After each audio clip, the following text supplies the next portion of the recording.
Hi friends, this is Sagar Tiwari. Welcome to my YouTube channel. Today I will explain chapter 3rd of class 8th Honeydew NCERT, and this will be the second part, and first part already has been recorded by me. You can watch it on my channel.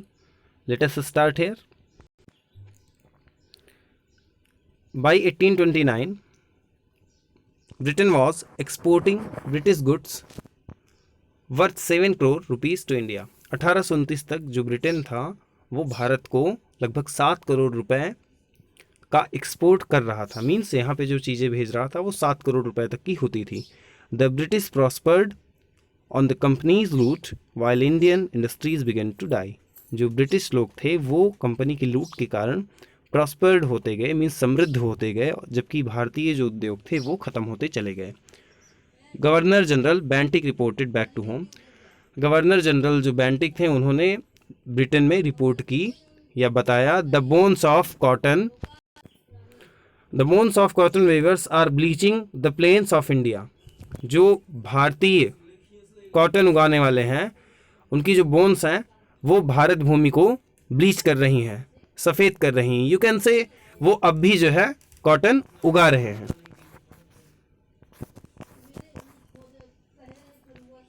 Dissatisfaction 1835 to 56. Education in India was in Persian and Sanskrit. In 1835, a Englishman named Macaulay suggested a change. Education जो भारत में थी वो Persian और संस्कृत में होती थी, लेकिन 1835 में एक इंग्लिशमैन थे जिनका नाम मैकाले था, उन्होंने एक बदलाव का सुझाव दिया। We should teach the natives through the English language. उन्होंने कहा कि हमें जो देसी लोग हैं उन्हें इंग्लिश लैंग्वेज में पढ़ाना चाहिए। आई एग्री, एक जो व्यक्ति हैं वो कह रहे हैं मैं सहमत। इंग्लिश एजुकेशन, अब यहाँ पे जो लोग हैं वो बातें कर रहे हैं। English education produced clerks to whom the British gave petty jobs under them. English education से जो क्लर्क्स थे, मीन्स इंग्लिश एजुकेशन से भारतीय जो थे वो क्लर्क बने, जिन्हें जो ब्रिटिश लोग थे वो पेटी जॉब्स दिया करते थे अंडर देम, अपने नीचे। मीन्स बहुत ही अजीब सी जॉब दिया करते थे, छोटी छोटी जॉब्स दिया करते थे उन्हें अपने नीचे। It also produced a new generation of intellectuals, और इससे जो है इंटेलेक्चुअल्स भी उत्पन्न हुए। मीन्स भारत में जो है बौद्धिक क्षमता वाले लोग भी उत्पन्न हुए। पढ़ने लिखने के बाद बौद्धिक क्षमता वाले लोग भी उत्पन्न हुए। इंसिडेंटली का यहाँ पे यूज़ किया गया है। इसका मतलब ये है कि जो ब्रिटेन के लोग थे वो नहीं चाहते थे कि भारत के लोग जो है पढ़ाई लिखाई में बहुत आगे हों, केवल उनके लिए उतना काम कर सके उतना ही वो पढ़ें, लेकिन जो है यहाँ पे भारत के लोग कुछ ज़्यादा ही आगे बढ़े। We must educate our brothers. अब एक व्यक्ति हैं जो कह रहे हैं कि हमें अपने ब्रदर्स को एजुकेट करना चाहिए, and try to improve their material conditions, और उनकी जो मटेरियल कंडीशंस है, मौलिक कंडीशंस है, उन्हें भी सुधारना चाहिए। For that we must convey our grievances to the British parliament. इसके लिए हमें अपने पक्ष को ब्रिटिश पार्लियामेंट में रखना चाहिए। अब देखिए, स्टार्टिंग में मैंने एक मैप दिखाया था, वहाँ पे इंडिया जो है येलो कलर में था। कितना मीन्स येलो कलर में, और इसमें जो है ये जो रेड कलर है इसमें था। तो वहाँ पे ब्रिटिश इंडिया था, वो केवल किनारे किनारे था। यहाँ पे आप जो है वहाँ पे देख सकते थे आपकी केवल ये जो बे ऑफ बंगाल था उसी साइड थोड़ा सा ब्रिटिश शासन था, लेकिन अब यहाँ पे देखिए 1856 तक पूरे भारत में ये शासन फैल गया था। ठीक है। By 1856 the British had conquered the whole India. 1856 तक पूरे भारत में ये शासन फैल गया था। They cared little about the needs of Indians, और वो जो लोग थे, ब्रिटिश लोग थे, वो भारत के लोगों की आवश्यकताओं के बारे में बहुत कम चिंता करते थे या बहुत कम केयर करते थे उन चीज़ों के बारे में। Our kings have become puppets and we have lost our jobs. हमारे जो राजा हैं वो अंग्रेज़ों के हाथों की कठपुतली बन गए हैं और हम अपनी जॉब्स खो चुके हैं। एंड लैंड्स, और ये जो एक व्यक्ति हैं ब्राह्मण हैं, ये कह रहे हैं कि और हम अपनी ज़मीन भी खो चुके हैं। They are converting our brothers, वो हमारे भाइयों को बदल रहे हैं। अब एक व्यक्ति हैं जो कह रहे हैं, you only talk, do something to drive them out. आप सब केवल बातें कर सकते हो, उन्हें भगाने के लिए कुछ करना होगा। Next, the sparks 1855 to 57। Taxes continue to rain the peasants. जो किसान थे उनको टैक्सेस ने बर्बाद करना चालू रखा, मीन्स बर्बाद करना जारी रखा। जो कर थे, टैक्सेस थे, उससे जो है किसान अपनी भूमि छोड़ने लगे। इन बंगाल, अब बंगाल में the Santhals who had lost their lands under new land rules, जो संथाल थे बंगाल में जिन्होंने अपनी भूमि नए भूमि के नियम के द्वारा खो दी थी, बिकेम डिस्परेट, ये मायूस हो गए, या यू कैन से इन्होंने, इनका जो धैर्य था वो खो गया। इन 1855 1855 में they rose in rebellion and massacred Europeans and their supporters alike. 1855 में उन्होंने विरोध कर दिया, विद्रोह कर दिया, और यूरोपियन और उनके सपोर्टर्स का नरसंहार कर दिया। मैसेकर मीन्स होता है नरसंहार, यहाँ पे आप इस पिक में देख सकते हो।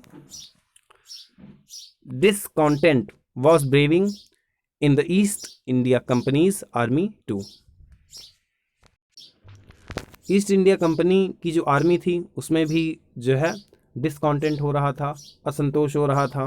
The white soldiers gets huge pay, mansions to live in, servants, जो वाइट सोल्जर्स हैं वो ज़्यादा सैलरी पाते हैं, घर पाते हैं रहने के लिए, और नौकर भी मिलते हैं, ठीक है, उन्हें live in servants. While we get pittance and slow promotion, जबकि हमें बहुत कम प्रमोशन मिलता है। यहाँ पे एक सैनिक ये पहली बात कहा, दूसरा सैनिक दूसरी बात कहा। The Angrez asks us to cross the sea which is against our religion, who is the topi wala to abolish our age old customs. अंग्रेज जो हैं वो हमें समुद्र पार करने के लिए कहते हैं, जो कि हमारे धर्म के विरुद्ध है। और ये टोपी वाले होते कौन हैं? हमारे एज ओल्ड मीन्स पुराने कस्टम्स को नष्ट करने वाले। अब मंगल पांडे हैं यहाँ पे, we must drive out the अंग्रेज, ये कहते हैं कि हमें अंग्रेज़ों को भगा देना चाहिए। मंगल पांडे जो हैं, ऐसा माना जाता है, ऐसा सुना गया है या कहा जाता है ऐसा, कि पहली गोली मंगल पांडे ने ही चलाई थी स्वतंत्रता संग्राम के लिए। Sipahi Mangal Pandey attack the adjutant of his regiment and was executed. जो सैनिक थे मंगल पांडे नाम के, इन्होंने अपने एडजुटेंट पर अटैक कर दिया, मीन्स गोली चला दी, और जो उनकी रेजिमेंट के एडजुटेंट थे उन पर गोली चला दी और इन्हें एग्जीक्यूट कर दिया गया। एग्जीक्यूट मीन्स होता है सफाया करना, यू कैन से इनको फांसी पर लटका दिया गया। Thousands of the other sipahis revolted, हजारों अन्य सैनिकों ने भी विद्रोह किया। They were stripped of their uniforms, उनसे उनकी वर्दी को छीन लिया गया, ठीक है। Few Englishmen had cared to understand Indian customs or the people's mind। कुछ जो इंग्लिशमैन थे वो केयर करते थे, समझते थे जो इंडियन के कस्टम्स थे, भारतीय लोगों के कस्टम थे, पहनावा था और लोगों का दिमाग था, कुछ लोगों से समझते थे। Oh proud Brahmin soldiers, do you know that the grease on the bullet you have to bite is made from the fat of cows and pigs. अब यहाँ पे एक व्यक्ति हैं जो कह रहे हैं कि अरे वो जो ब्राह्मण हो आप, मीन्स एक गर्व करने वाले जो ब्राह्मण सोल्जर हो आप, ब्राह्मण सैनिक हो, क्या आप जानते हो कि जो बुलेट होती हैं उन पे जो ग्रीस लगी होती है जिसे आपको काटना होता है, वो गाय और सूअर की चर्बी से बने होते हैं। वॉट, अब ये जो ब्राह्मण है ये कह रहे हैं क्या, the white man has deceived us too, और ये एक मुस्लिम है, ये कह रहे हैं कि ये जो गोरे लोग हैं इन्होंने हमें भी धोखा दिया है। Soon chapatis were sent from village to village to tell the people that the emperor would want their services। जल्द ही जो है गांव-गांव में रोटियां भेजी जाने लगी, चपाती भेजी जाने लगी, और लोग गया कि उनके जो बादशाह हैं, उनके जो एम्परर हैं, उनकी सर्विसेज, उनकी सेवाएं चाहते हैं गांव वालों से। तो यहाँ पे एक व्यक्ति हैं वो कह रहे हैं, yes all my village man will be ready, हाँ हमारे गांव के जो लोग हैं वो तैयार रहेंगे। Similarly lotus flowered circulated among Indian soldiers. Similarly lotus flowers circulated among Indian soldiers. Same इसी तरह से जो लोटस फ्लावर्स थे वो इंडियन सोल्जर्स में जो है बांटे गए।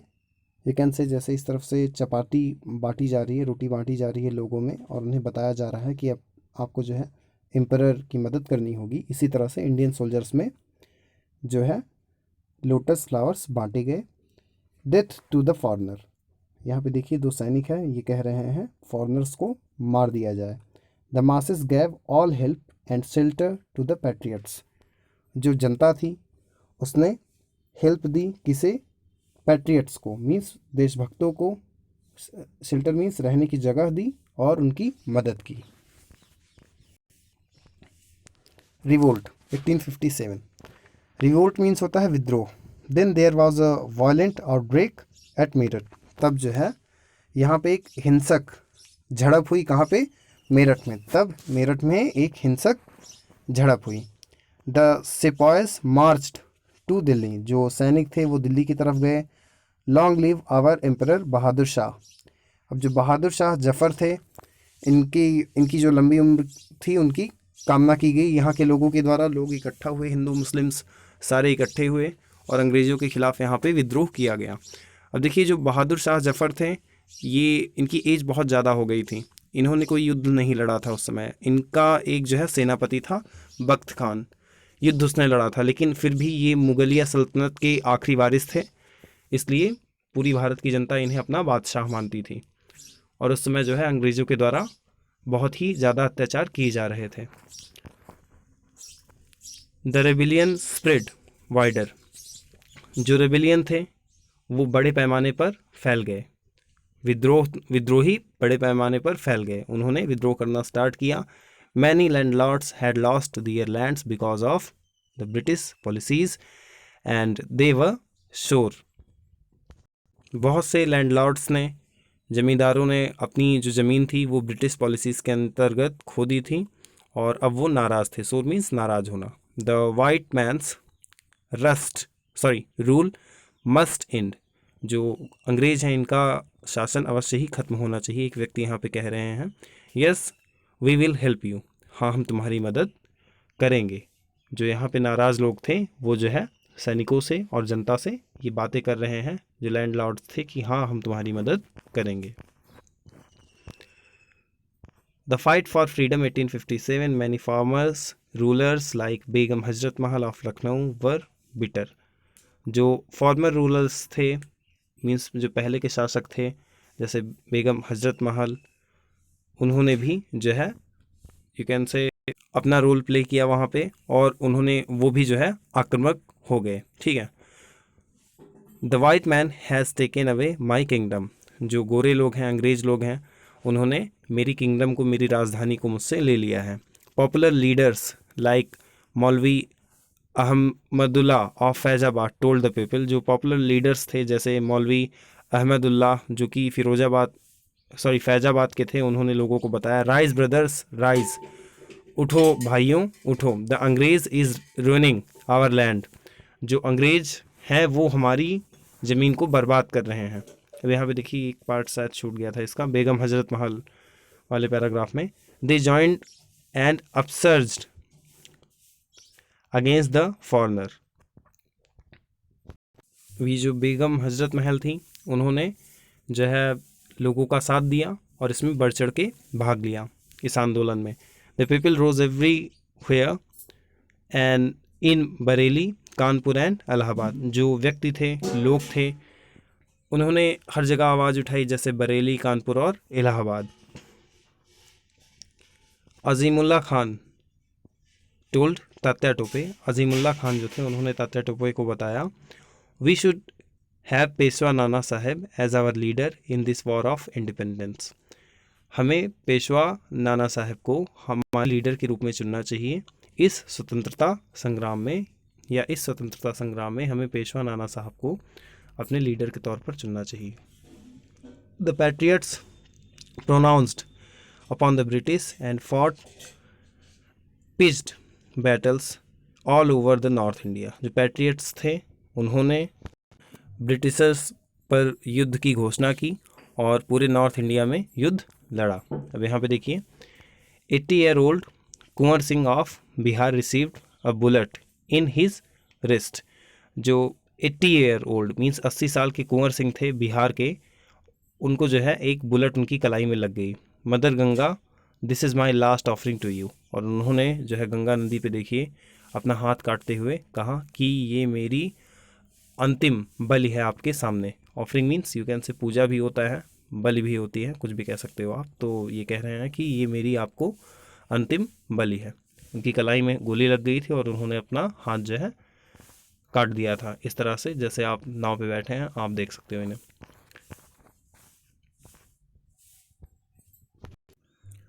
So friends, this was the second part of chapter 3rd, and soon I will record another video for you. If you like the video, then please subscribe my channel, comment and share the videos. Thank you. Have a good day.